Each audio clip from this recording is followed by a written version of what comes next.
धर्मात्मा सिनेमार्कची मी पोस्ट पाहिली ती हेमंत डोबेंची, त्यांची पोस्ट पाहिली आणि नवीन आपल्या चाकणमध्ये सिनेमागृह उघडले ते पाहण्यासाठी आम्ही आलो. बुकिंग केलं सकाळी देवा चित्रपटासाठी. एक्साइटमेंट होती की कसं थिएटर आहे, काय आहे.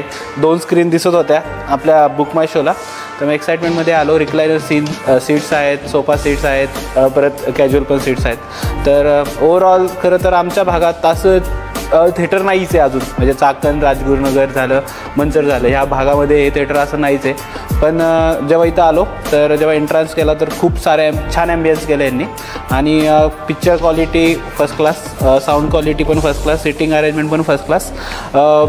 मी सगळ्यांना रेकमेंड करेल की आता देवा पिक्चर पाहण्यासाठी येऊ शकता. ॲक्शन मूवी आहे, चांगला आहे, छान आहे, वन टाईम वॉच. पण मी अजून एक्साइटमेंट मी खरं तर बघण्यासाठी आलो की मी त्या छावा पिक्चर कसा बघू शकेल. ॲक्च्युली छावासाठी मी एक्सायटेड आहे. मग मी जस्ट ट्रायल घेण्यासाठी इथं पिक्चर बघायला आलो. आता मी माझ्या फॅमिलीला घेऊन येण्यासाठी एकदम परफेक्ट प्लेस आहे. तर मी सगळ्यांना रेकमेंड करेल की सगळ्यांनी पिक्चर बघायला नक्की या. आपल्या फॅमिलीला घेऊन येण्यासाठी पुण्याला जाण्यापेक्षा, एवढा लांब ट्रॅफिक ओलांडून जाण्यापेक्षा आपल्या चाकणमध्येच आहे आता धर्मात्मा सिनेमार्क, चाकणमध्ये, खराबवाडीत. तुम्ही येऊ शकता, चांगला मूवी एन्जॉय करू शकता, चांगली स्क्रीन एन्जॉय करू शकता, चांगला साऊंड क्वालिटी एन्जॉय करू शकता आणि प्रीमियम क्लास एन्जॉय करू शकता. चांगला एक्सपिरियन्स आहे. थँक्यू.